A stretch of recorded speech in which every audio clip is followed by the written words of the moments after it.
a special edition of the British Boxing Blog podcast with me, but mainly Stephen. We've been lucky enough to speak to the British super lightweight champion, Robbie Davies Jr., ahead of his, I was going to say, it is the latest defence, isn't it? It's against Joe Hughes, but as well as the defence of Robbie's British title, it's a challenge for the European title of Joe Hughes. Yeah, it's great. Robbie's someone that's always given us a lot of time since we started this British Boxing Blog, and it's great to join us tonight. And as you'll listen and as you'll hear from this interview, we cover a wide range of topics. Basically, his full career from amateur onwards into his recent British title success against Glenn Foot. Yeah. So without further ado, enjoy. How are you doing anyway? Are you okay? Yeah, I'm doing good. I'm up the wall with tickets. Like, oh my god! I've just seen you. Yeah, we literally got we given so many tickets to start off with, and I sell loads of tickets no matter where I am. Doesn't have to be in Liverpool, and I've got less for this show than I have for any other show. So it's been a nightmare because just give it to me regulars who've been there from small shows, because that's the only fair way I can do it. 2 seconds, still there? Yeah. So just breaking up a bit there. I've just seen your tweet there, just going absolutely mad, and I've seen Fowler's tweet as well. He said he's sold out a load of his as well. And why do you think this show's just totally gone mental? Because there's new faces on the show, isn't it? Like, over the years, it's been all the same faces in Liverpool who everyone keeps seeing, and now Andy Fowler's getting up to title contention. I've always been elsewhere. Liam Smith's always been elsewhere. So it's like a fresh start for the Liverpool arena, and everyone's going to see new faces. Obviously, we're all fighters that everyone already knew of, but we were never on the matchroom shows. We were always on it. I was always with IPC. Liam was always with Frank Warren. Fowler was still an amateur coming through the ranks. So now it's just like a load of new faces. I think everyone's just happy to get like a fresh start in the arena rather than all the same faces. The last time we spoke to you was, I think, in person anyway, was before the Glenn Foot fight in the open workout and stuff like that. And we asked you, we said, you said you would do anything to get on one of them Liverpool shows, and you kept missing them, and you were boxing elsewhere, like you just said, and you must be buzzing now to be on there, and obviously in such a big fight as well. It's just like a touch of luck, and I just told myself I'll just keep working hard and keep my head down and keep aiming towards getting back to these big shows, and luckily enough it came round right at a good time for me as well. Do you think the fact you've got all like these Liverpool lads on, as you just sort of said there, like, previously maybe you were put on like the Newcastle show or whatever to try and shift a few tickets, and you've got all of you sort of together now, there's a bit of a frenzy for it? See, like, I've always been one of them, like, I don't care where I fight. That's why most of my fights have all been all over the place, because I've always had a good support, and once you're in the ring, it doesn't matter who you are. There's only one fighter in the ring with you. There's only one referee and 3 judges, the same as anywhere else. So, but just the home advantage, like, if there's ever any calms in the fight where you've got a big, the crowd will be there to lift you. So that is one good factor about it. Before, obviously look ahead to that Liverpool show again, just going back, Robbie, as I mentioned there, you won the British title up here in Newcastle against Glenn Foot. Looking back now, how do you assess that fight now, and how do you, and what doors do you think that could open for you now as well in the future?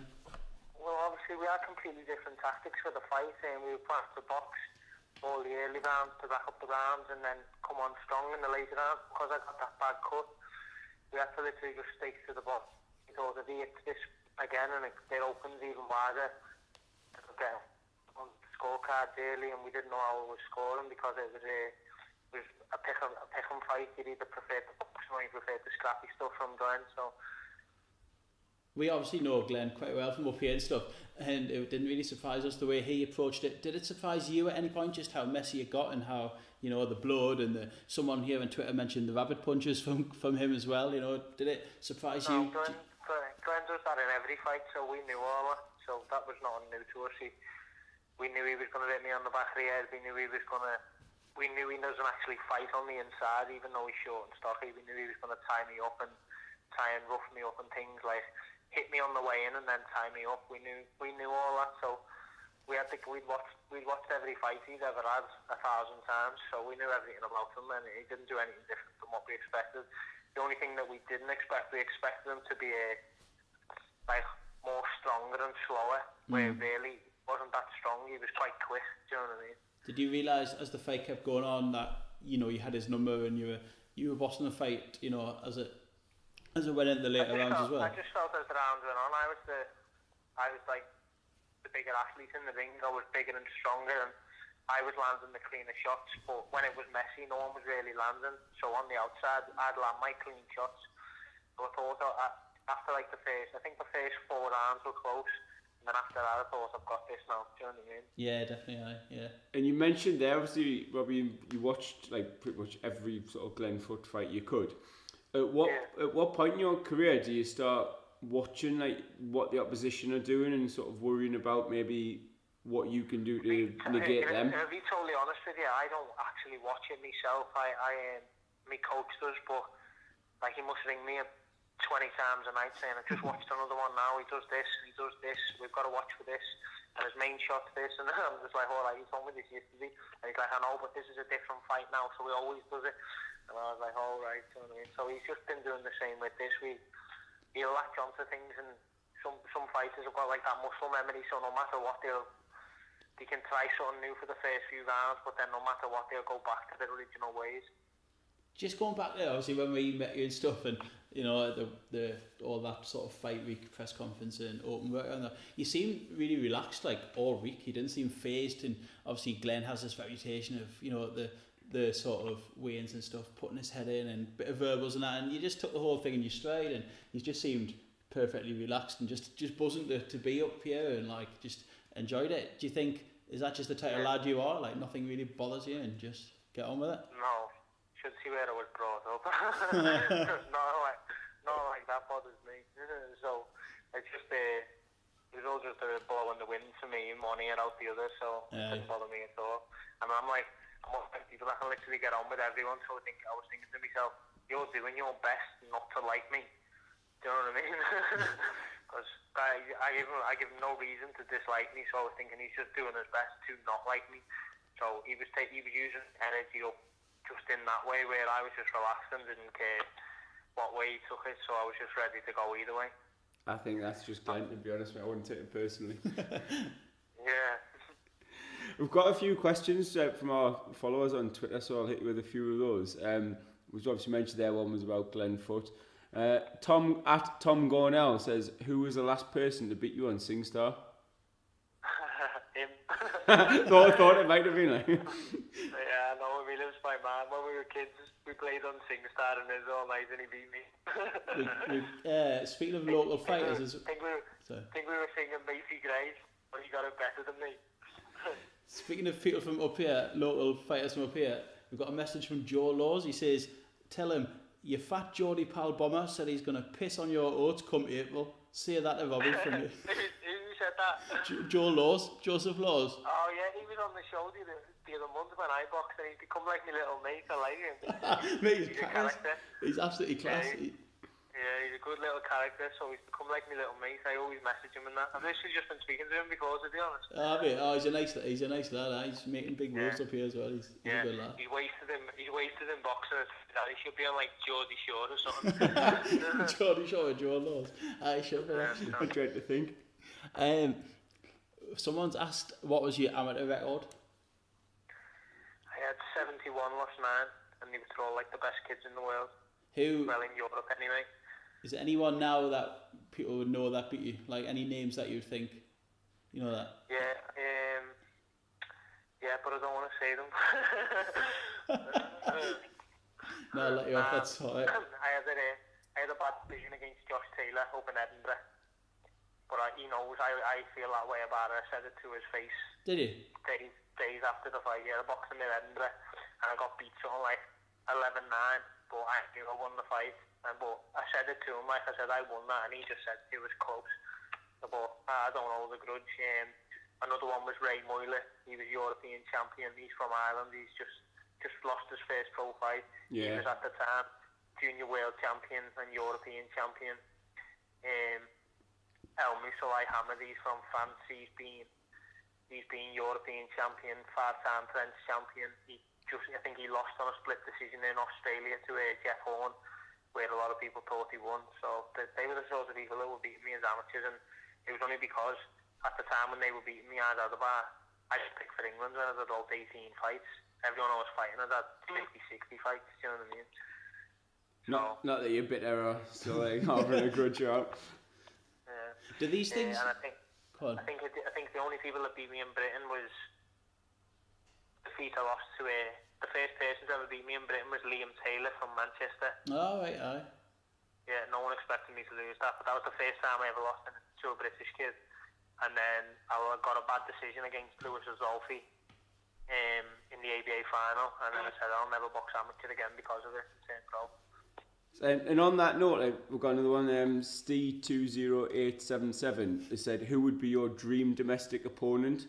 Because when you just said there, Josh Taylor, I thought obviously, 140 British fighters, he's going to be up there, isn't he? Before, I'm not bitter against Josh Taylor at all. I think he's a great fighter, but he's leading the pack now against every 140, not just in Britain. So if you don't want to be in the best, you shouldn't be in boxing. Do you know what I mean? So he is my target. And if he wins the Super Series, hopefully I win the European and beat Morisuka, and I'll look for a unification against Josh. Obviously, you're now British champion, Robbie, and you're fighting Joe Hughes next, who's the European champion. He won it out in Italy last time. I remember watching that fight. It was the Friday night show on Sky in Italy. What do you know about Joe, and are you confident you've got what it takes to beat him? Yeah, I'm confident against everyone. Joe, he's a good fighter though. He's technically good. He does everything sound. He's got a good engine. He looks physically in good condition. So I think it'll be a good fight. I just think I'm just going to be the biggest, stronger man in the ring, and I'll use my boxing brain to out to them. You seem like really determined at the minute. I think when you look back at your career, you had a lot of fights, sort of WBA type of sanctioned fights and stuff, and now obviously you're British champion, you've signed to Matchroom. Do you feel like this is sort of like the second part of your career now? Do you feel this is your time in the limelight to shine now? Yeah, like I was saying, I've said this in past interviews, like my career stagnated in times because I was trying to take it into my own hands. Like I did start with Matchroom, and then I pulled away from them, and then... Was that your decision, Robbie, to pull away? No, it was just like there was all things going on in the background, and then we sort of parted ways, and I started getting a few fights with ITV and things like that. Yeah, the ITV, yeah. When I had no contracts on me, and I knew I wanted to be back with Matchroom, because when I first started with Matchroom, they were nowhere near as big as they are now. Obviously, they were big and they were still good, but they were challenging with Frank Warren at the time. It was back and forth. He was the best, you know what I mean? And then since then, Matchroom have just went to a completely another level, and not just took over Britain, took over the world, especially with Dazan on the team. And I just thought I want to be a part of that so much. So then, at the time, I got offered a contract, and my manager was actually looking at other things because he never stopped working for me, Neil Marsh, and I thought, I was thinking, Neil was like, we can wait, and there was things coming up with the Super Series, and there was a possibility I could have been the number 10, the number 8 that went in that, but I was like, I can't be waiting now for this. I might miss this contract with Matchroom, so I said, I want to sign the contract with Matchroom no matter what, and we sorted it straight away, made a few little tweaks. Matchroom were happy with the contract, so were we, and since then the ball's been rolling, and we're happy with everything. So I guess there was a lot riding on that Glenn Foot fight for you, because if you'd lost that fight there, then you know what I mean, then it would have been quite a way to bounce back from. Do you know what I mean? If you lost the British title fight, then but obviously you've won that, and then you're looking forward from there. I wouldn't have fight over. I thought I was going to lose, so no, it's a good point. I knew I'd win, so it didn't bother me. And when you obviously signed that, and you talking about the deal with Matchroom, is it a 3-fight deal? Is that right? Yeah, that's correct. And did they mention obviously that one for the British, and then going straight in with the European, or is that just sort of fell into place? No, I just asked for it straight away when the fight was made. When Scarpa and Joe Hughes were fighting, I just said, I want the winner. Do you know what I mean? I didn't know if they were going to get me it or not, but then they ended up getting me. So I'd already asked, and then before the fight was even got the decision on who'd got it. I thought Joe had won anyway, like, but before they'd even announced the decision, I was already tweeting saying, I want the winner, I want whoever wins. I had a few quid on Joe that night, actually, decent odds, you know. He wasn't actually the favourite that night, and I thought, you know, I just didn't know much about the Italian kids. I thought I'll have a couple of quid on it. Oh yeah, I'd seen the Italian kid versus O'Hara Davies, and O'Hara punched his head in for 12 rounds. O'Hara won 120, 108 on every scorecard, every round on every judge. So once I'd seen that, I thought Joe's, even if it is in Italy, Joe will still beat him. Yeah, definitely. I mean? How are you and O'Hara getting on these days? He's fell off the radar, so he's probably jealous as fuck watching me doing good. He's mad, isn't he, O'Hara Davies? Absolutely mental. Yeah, he's probably got a picture of me in his bedroom on a dartboard. Just thinking, you swat, looking at me every day. I'm like, nice one for fucking up, that's why I got your spec in the matchroom team. I remember that was how it is, they needed a Davis on their books. So well, that's karma for you. Yeah, exactly, mate, exactly that. So as we speak now, end of Jan, coming towards the end of Jan, you're still about 2 months away, really. I know you've just had the first press conference there. Yeah, it's still 9 weeks on Saturday. And 9 weeks. I tweeted this the other day, like on them matchroom cameras, I look like I'm a big pirate, I'm not messing. I was like, the size of the head on me on them pictures, people were like, looking out, is Robbie that much overweight? I was like, no. big cut coming up. You were like, Joe came all smart in a suit, I looked like I'd just been dug up. I was like, fuck's sake. The camera puts pounds on, man, I tell you. That's our excuse anyway. So does stuff, start getting serious from now, really, or are you? I guess you're in camp already, or the early stages of it, maybe. I literally, after the Glenfoot fight, I had about 2-3 weeks off, and then I was back in the gym. I live for it, and I'm never out the gym, honestly, ever. You went to Barcelona, didn't you? Yeah. What's that? You went to Barcelona, didn't you, to watch Barcelona play? Yeah, that was literally like a week or two after. Then where else did I go? I went somewhere else with my missus, but then can't remember that one, no. The food I can consume in 2-3 weeks is enough to last some people half a year. So I was like, right, it's time to get back to the gym. Like that's it, over straight away. Class. So just from now, what's the plan now? Just head down and graft, and all roads lead to March the 30th. Yeah, we sorted a few, just sorting a few sparring partners who we think will be good sparring and things like that. Where we fly, we always fly people in. We always get like foreigners or European. Well, all the best we can get. You know what I mean? Yeah, definitely. And are those partners designed specifically for obviously Joe Hughes in this case, and trying to replicate him? Yeah, obviously you can never get a fighter to do exactly a replication, but you can work with as good as you can. Do you know what I mean? Or you can get like past opponents, like I might possibly remember the fellow that beat me, who knocked me out. And I had a rematch with him. Oh, yeah, the rematch with him. Yeah.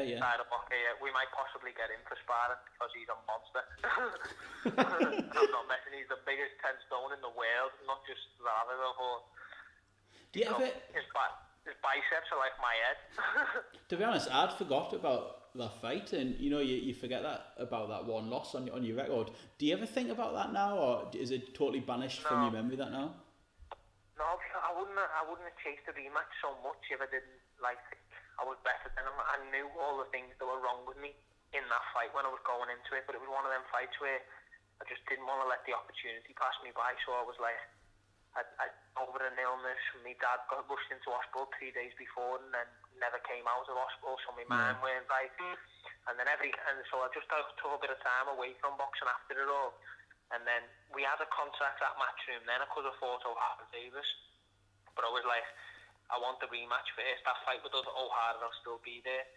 And we were like, all right, we'll go after the rematch. So I went after the rematch and won that. And by that time, O'Hara had been beaten and left Matchroom. So was that credit to your manager, Neil Marsh, getting you the rematch? Was that, is he obviously someone that showed loyalty to you and helped you out a lot in the past? Neil's good at all that. Neil had like a rematch clause in the contract anyway, luckily enough, and we knew it was going to cost Bruce Teaser out TV, but Neil stuck by me and said, no matter what, you'll get that fight, I'll make sure it happens. And Neil forked out of his own pocket in times, and we smashed it on the tickets just so because it weren't on TV, just so people would see it. We just streamed it just so people would see it.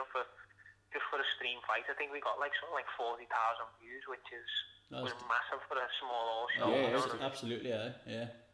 I bet you just, does it ever make you think, you know, like grateful now that, you know, you've got this chance to box in your home city's arena, and you know you're not up to say Preston Guildhall or something. Your career sort of came full circle again, and as I said before, you're a man on the up now, you know, and you're looking for bigger things now. Yeah, that's it. The ball's rolling, and I feel like I'm progressing at a good pace. Like when I won the British Commonwealth, I was thinking, they probably want me to have bleeding 3 defences of this British title fight now against lads who I think I'm better than. No, totally. I was thinking I don't want to be stagnated for another year just to win the British outright. I thought I'm not really fussed on winning it. I've won it now. I'm not fussed about winning it outright. And then when the opportunity, luckily enough, Joe Hughes won it. So then, because he's British, I can defend me British and challenge for the European. So that made more sense. And then once I'd put it into the Eddie's head and matchroom that I wanted to fight, Neil, my manager, was speaking to Eddie about it non-stop. And then before you knew it, the fight was made. Do fighters like yourself, Robbie, do you have long-term plans, or like, you know, like world level plans, world title plans, or is it just strictly one fight at a time? Is it dangerous to look ahead, do you think? I am one of them. I'm just one fight at a time. Because in boxing, I've said this before, it's all swings and roundabouts. Like in 6 months, everything can change. There could be a load new more world champions. There could be some upper kid from America or Russia that no one knows, and he's just shot into the rankings and he's blitzing everyone, and you're thinking, fuck fighting him. you just don't know. So I just think each fight as it comes. You know what I mean? How do you assess boxing in Liverpool as a whole? It's always been an amazing fighting city in this country. Is it still as, you know, the small hall scene and stuff down there? Is it still as vibrant as it's ever been in the amateur scene?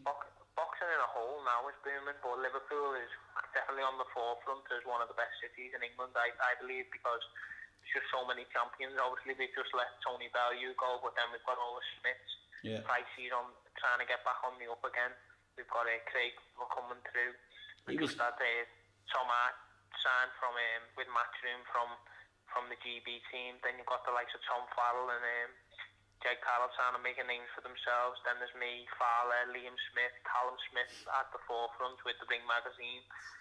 It's not a bad list, is it? When you list them like that, you know, you forget. Yeah, it goes on and on and on. You just had Rocky Fields just challenged the number one fighter in the world, Canelo Alvarez. So it's endless how big Liverpool really is for fighting. That's why sometimes it's hard to get your nose in, because it's not one of them cities like Josh Frampton. He's the only fighter in Leeds, so the whole city is behind him. Well, we get a bit of that up here, obviously, you know, with Ritton and the whole city. He carried sort of the whole city. Yeah, that's what I mean. Yeah. One fighter can carry the whole city. When you're from Liverpool, there's a good boxer on every corner, so to get your little piece of it, you're doing well. Do you know what I mean? Yeah. So it took me time, but I'm finally there now. Do you know what I mean? 100%, definitely. Just going back to Callum Smith there, how did you appreciate his little cameo at the presser? Oh yeah, it was funny. I don't think it was actually him. No, you know, I seen him tweet today, Scott, Matchroom, saying, because Scott put, I got the blame and it weren't me, and Callum put, it weren't me either. He's been stitched up. We'll have to put a hunt out, see who it was. Yeah, I know. Class.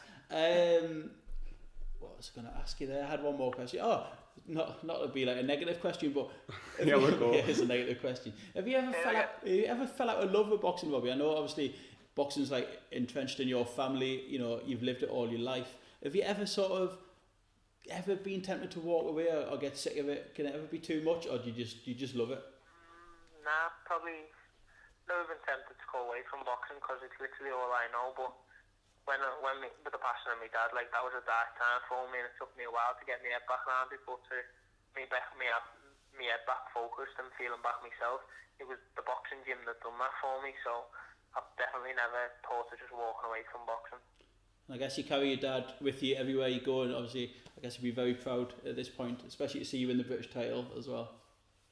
Yeah, definitely. Like, it's just one of them things. Like, because I'm on the phone, I feel I'm alright speaking to you. But anytime, like, I do anything live where speaking to someone face to face, or there's cameras and the people ask me about him, I still get choked now. It's like something I struggle to talk about. Understandably. I feel like over the phone I'm still okay talking about it, but when I see someone face to face, like the other day they tried to do a podcast with me, Davies, and they asked me something about my dad, and I had to take a minute, do you know what I mean? Because I don't know, there's just something I still can't, even 18 months later now, it's still raw to me because of how much I miss him.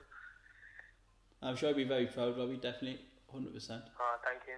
Alright, we'll not ask you about him if we ever see you in person again. Yeah, that's the best thing, just don't ask. Yeah, 100%. Well, anyway, it's been a pleasure, Robbie. Thanks for, obviously, you've always been good to us since we started this, and it's always good to see you when you're about. I think Andrew, I'm in Dusseldorf on a stag do when your fight's on, so I'll try and watch it over there. Andrew will hopefully try and get down for it. Make sure you have all the lads cheering me when you're watching. Oh, 100%, mate. I'll hopefully be there anyway, so we'll try and catch you in the build-up as well, mate. Alright, nice one. Thanks for the call. Anyway. Cheers. Thanks for speaking to us, mate. Thank you. See you soon, boys. Cheers, lad. Cheers, mate. Bye. Bye.